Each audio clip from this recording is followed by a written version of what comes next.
Recently I made a video telling stories about when I was in elementary school, and today I'm going to be continuing that video by telling stories from my time in middle school, so enjoy. I went to the same school for elementary and middle school, so I got to stay with all my friends. Now 6th grade was the first year I was able to join the soccer team at my school. Nothing interesting really happened that season. I did score a goal. It wasn't that interesting, I was just close to the goal, the ball went by me and I tapped it into the net. That was the only goal I ever scored for my school. In my defense, I played midfield, so it's still bad, but it's not that bad. 6th grade was also the year that I got officially diagnosed with ADHD. I have an attentive type, so I'm not the type of person to be like sprinting laps around the classroom. But if any of you guys have watched my live streams, you might know that sometimes I'll just like stare at my monitor and not say anything for like 5 minutes at a time. Again, there wasn't anything really interesting about that, but it is something important, I would say. Anyways, going back to sports, 6th grade was actually one of the best years, probably the best year actually, that I've had so far in track and field. I was a 6th grader competing against 6th and 5th graders, so it was not competitive. But still, the absolute highlight was me and a couple of friends were running the 4x1 relay. So everybody would run 100 meters passing the baton. And we were doing really well. The way that it worked is that there was always one practice meet at the beginning of the season. And then there was a qualifying meet. And then every meet after that, you had to meet a certain requirement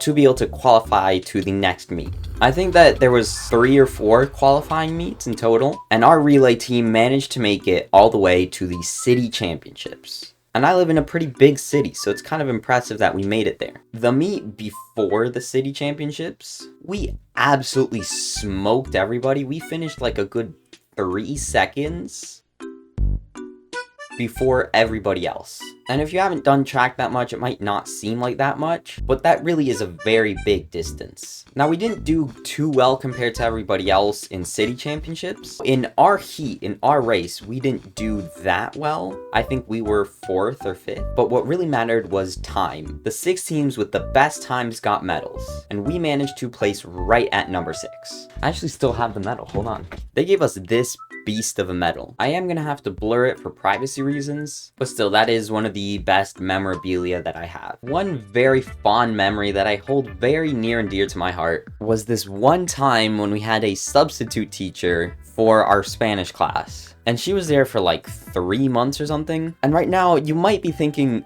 oh, that's nice. The sub must have been an amazing person, a great teacher. But that wasn't the reason why this was memorable. She wasn't awful. She was just this like grumpy old lady, and the way that she taught, it kind of felt like she was like, thought she was teaching like 4th graders or something. So one day in class, me and my friends were done with the work that we currently had to do, and so one of my friends took out a deck of playing cards and we just started playing cards. Now, I do recognize that this wasn't a responsible thing for me to do, but the teacher got so mad. She started like flipping out at us, like yelling. It didn't even seem like she was mad about the cards specifically. She was just mad that we were like being irresponsible, I think. But one thing that I remember very clearly is her saying, now this was all in Spanish because it was Spanish class, but she said, "This is why society is going to the devil." What the hell? We were 11 and 12-year-olds playing cards because we were done with our work.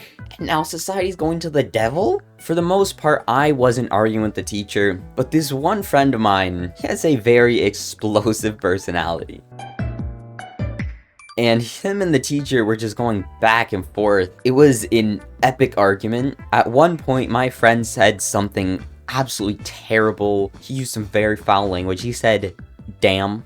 And the teacher goes, "Now you watch your language, young man."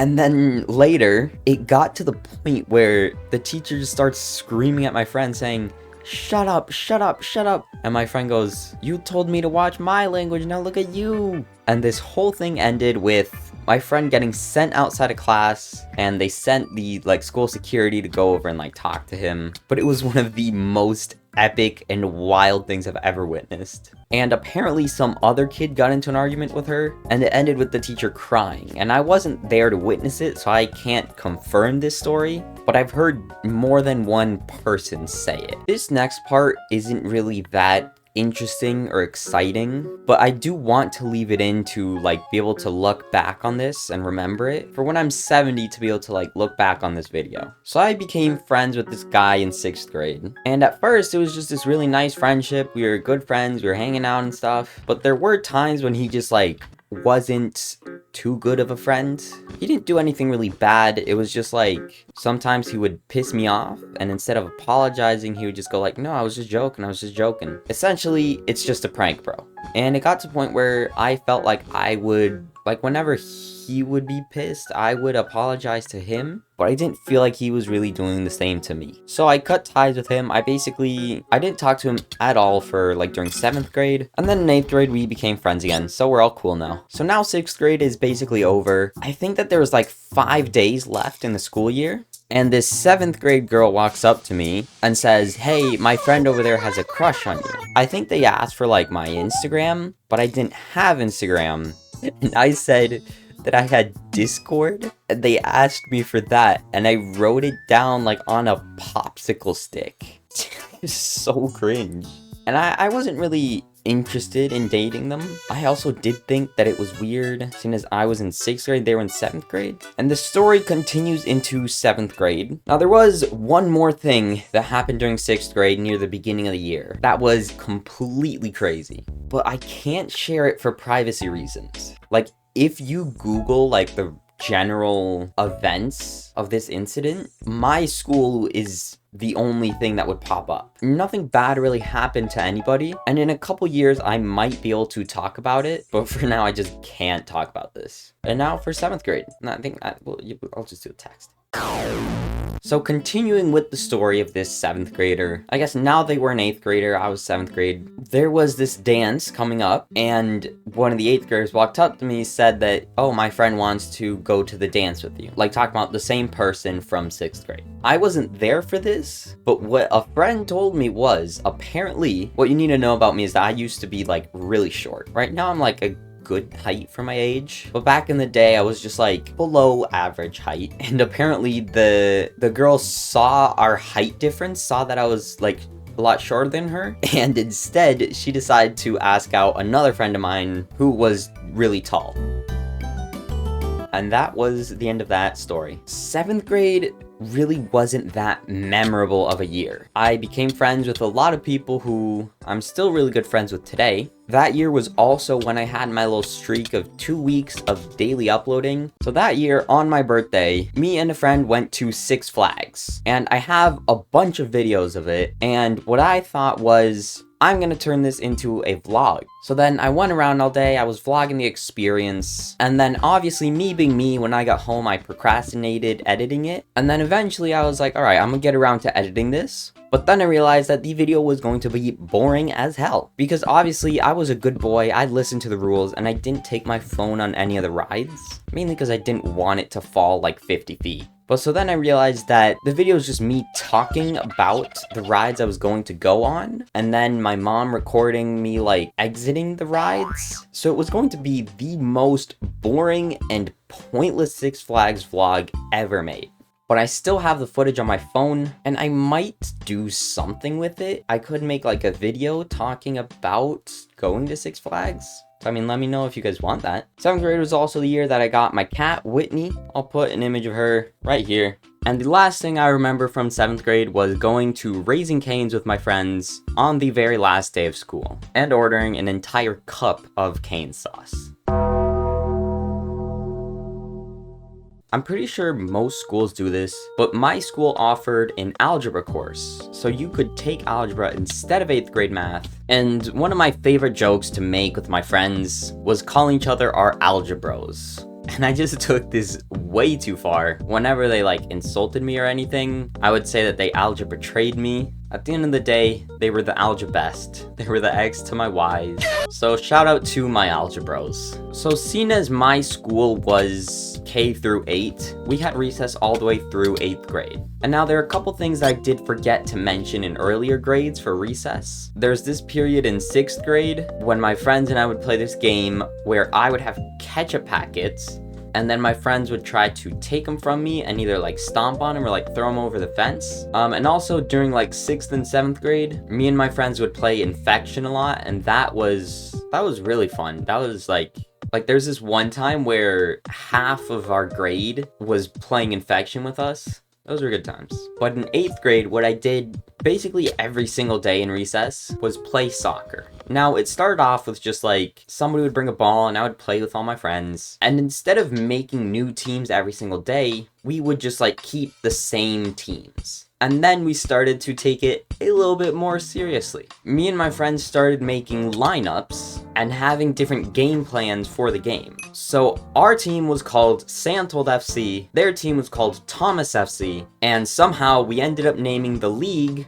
the Sweaty Men's League. And we all started taking it extremely seriously. We would like trade players around, we would have people on the bench to swap in, we would have like referees. There was one point where like a group of other kids came over and like played with us and were like coaching us and stuff. And that, in my opinion, was like peak recess soccer. Eventually it did get to the point where I felt like it was taken a little bit too seriously, but it still was really fun and I still really miss playing soccer with them. There was also this phenomenon in our team where if a player was doing bad, if they got injured, they would come back and play a lot better. This happened with like 2 people and me. What happened to me was that I was playing after school and a friend of mine bumped into me trying to get the ball. And it gave me this like awful pain in my hamstring. And I was doing good before, and then I fell into this like really bad place of like poor performance, couldn't score any goals. And then like I got injured, I like played less, was benched a little bit more, and then afterwards I started scoring goals every single day. I was popping off. So the injury phenomenon is real. If you're doing bad at something, get injured and you'll come back better. Trust me. Now, talking about soccer,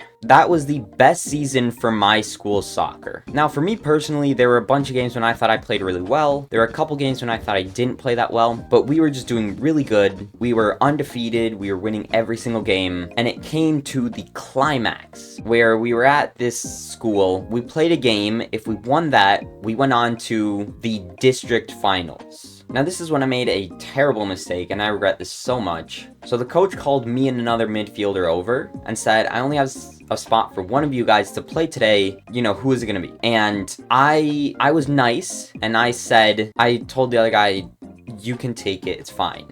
And from that game on, I like almost never got played. And when I did get put in, I played well. At least I thought I played well. But from that moment on, that's when I stopped starting in the games. And there were some games when I wouldn't play at all. But apart from that, it was an insane game. We won the first game. We went on to the second game. And it was so epic, man. So the first game took an hour, and we had an hour break in between, where there was another game to decide who would be going against us. So it was dark, and it even started raining. Not hard, but just like a little drizzle. And the entire team was going crazy. Greatest plays ever. Now, I don't think I started that game. I did get subbed in, and then I got subbed back out. But then by the end of the game, I remember like looking at the scoreboard. We were ahead by 1 goal, and watching as it counted down. So there's this moment where our team had to throw in, and they threw the ball in. The timer reached 0. Everybody else from my team started to like run onto the pitch. I didn't, because I knew that the ball was still in play. But then eventually somebody kicked the ball out. Ref blows the whistle, end of the game. And it was so amazing, dude. The sheer amount of dopamine I had in that moment probably seared that moment into my brain for the rest of my life. Like, I will probably remember that when I'm in the nursing home. And we thought that there wasn't going to be a city championship. We thought that that was the end of the season. And I remember like the next day at school, everybody was talking about it. We were basically celebrities. Not me, because I'm not like popular. I'm not like one of the best players. But still, it was great. And then the teacher says that there is going to be like a city championship and we're going to play a couple more games. From then on, our team started to play worse. That one game for the like regional championships was when our team was playing like the best. And then we just started playing worse. We got up to the city semifinals. So we had to beat this team and then play another team for the championship. And during that game, our team wasn't playing the best. We weren't playing bad, but we knew that we were better than our opponents. But the refs were really not on our sides. There were a couple calls that were just straight up wrong, and they ended up winning 2-0, which was the only loss of the entire season. Now for me, I got put in for the last like 5 minutes. I feel like I played extremely well. I might have been, for a little bit, one of the best players on the pitch, just because everybody else was tired from playing the entire game and I was fresh. But then the game ended, we lost, and like a bunch of kids from the team even like cried. It was like, it was awful because we knew that we were better than the other team and that we should have won. And it was even some kid's birthday from our team. I feel so bad for him because after the game, like, all the parents and the players started singing happy birthday to him, and you could tell that he didn't want to be there, dude. But that was the soccer season craziest season ever, man. There was also track and cross country. During the cross country season, there was this one race where it was awful for me. So it was 1.5 mile races, it was a mile in, but then my stomach was hurting so bad. And it got to a point where, like, I had to stop, which for me is, like, I never stopped during races. I was, like, so mad at myself. Like, my stomach was hurting, but I was still, like, pissed at myself for not doing well. And then after the race, as I was walking, like, back to the car, I threw up, but the noise I made was, like, blah, blah, blah, blah, blah. And I was acting, like, drunk. I turned towards my mom and was like, it made a funny noise. And then I throw up again with the same noise. And for the track season, we had one practice meet where I did pretty good. And then the actual qualifying meet was postponed because of rain. And it's like, there was supposedly thunder, but so I only got to run one event, which was the 400 meters. Now I did forget to mention this for 6th grade. One time during 6th grade, I ran the 400 meters, and what happened, I started out well, but then this kid like tripped and fell, and we had to restart the race. And that like completely messed me up like mentally, because like then the race started, and during the beginning when we were all clumped up, I wasn't playing aggressively. Like I was like letting other people pass me and get in front of me, so that way I wouldn't like trip them. And the 400 is probably my favorite race, but I'd never won a heat. But then in this one, which I knew that it very well could be my last ever race with my school, and I ran the 400. There was only 4 other kids this time, and we started the race. I was doing all right in the first 100 meters, but then in the second 100, there was a point where I was last. I moved back into 3rd place in the 3rd quarter of the race, and then in the last 100 meters, I just was booking it. I was sprinting as fast as I could. I caught up to one dude. I was like parallel with another guy for a second, and then I stopped being able to see him in my peripheral vision, but I finished the race and it was really close. And later I checked on like the website they put the times on, and I beat him by like a second. So that was like an incredible conclusion for me. I'm so happy about that race. And I didn't get to run the 100 meters because of the postponing of the race. Now they did have like a second meet to run the events that we weren't able to do, but I was going to Atlanta to visit my grandpa, so I wasn't able to run. And then the only other things that were like interesting was the school trip to Washington, D.C. So here are a bunch of photos from that trip. Then there was the like graduation party, basically like the 8th grade version of prom. And then there was like the graduation, and like the last couple days, we graduated on Monday, but we still had to go to school up until Thursday. And to be honest, I really enjoyed those last 3 days. I would say that it was like bittersweet, but it wasn't really like sweet. I wasn't really like happy about graduating. For the most part, I was just bummed because I did like my school. And then on the last day of school, after we like left school, me and some friends went to an arcade, had some fun, and that was 8th grade done. And that was the middle school experience. In a couple years, I'll make the video on my high school experience. Thank you guys for watching. Peace.